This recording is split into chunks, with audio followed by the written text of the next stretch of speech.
Isang sundalo at tatlong pinaghihinalaang miyembro ng NPA ang nasawi sa panibagong engkwentro sa Calamansig, Sultan Kudarat. Alamin natin ang buong detalye, may balita ang Bombo Radyo Coronadal. Tatlong miyembro ng Communist Terrorist Group ang patay habang isang sundalo ang nasawi sa isang matinding sagupaan sa Barangay Dato Ito Andong, Calamansig, Sultan Kudarat. Ayon kay Lieutenant Colonel Roden Orbon, ang spokesperson ng 6th ID Philippine Army, nagsasagawa ng operasyong militar ang 37 Infantry Battalion nang makasagupa ang mga rebelde sa ilalim ni Eusebio Cranzo alias Agaw Ubrix na isang high-ranking leader ng grupo. Umabot sa higit isang oras ang bakbakan na nagresulta ng pagkamatay ng tatlong rebelde na may kinakaharap na mga kasong attempted at frustrated murder at murder. Na-recover naman sa lugar ang tatlong M16 rifle, mga magazine, bala at personal na gamit. Sa kasamaang palad, isa sa mga sundalo ang nabuwis ng buhay bilang pagtatanggol sa bayan.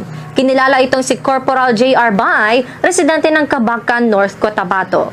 Dahil dito, inatasan ni Brigadier General Michael Santos ng 603rd Infantry Brigade ang mga unit nito na paigtingin pa ang operasyon laban sa natitirang mga rebelde upang mapanatili ang seguridad sa lugar. Nagpahayag naman ng pakikiramay si Major General Donald Gumira ng 6th Infantry Division sa pamilya ng sundalong nasawi at nananawagan sa mga natitirang miyembro ng armadong grupo na magbalik loob na sa pamahalaan. Nagpapatuloy pa rin ang military operation sa lugar para tiyakin ang kaligtasan ng mga sibilyan.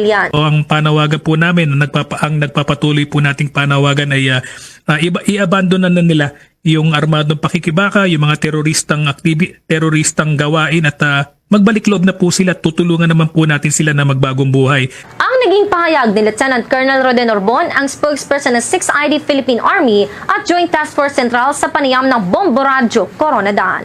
At yan ang ulat mula rito sa Bombo Radyo Coronadal para sa Bombo Network News. Ito si Bombo Ella Villanueva para sa the #1 and most trusted radio network in the country, Bombo Radyo Philippines. Basta Radyo! Bombo!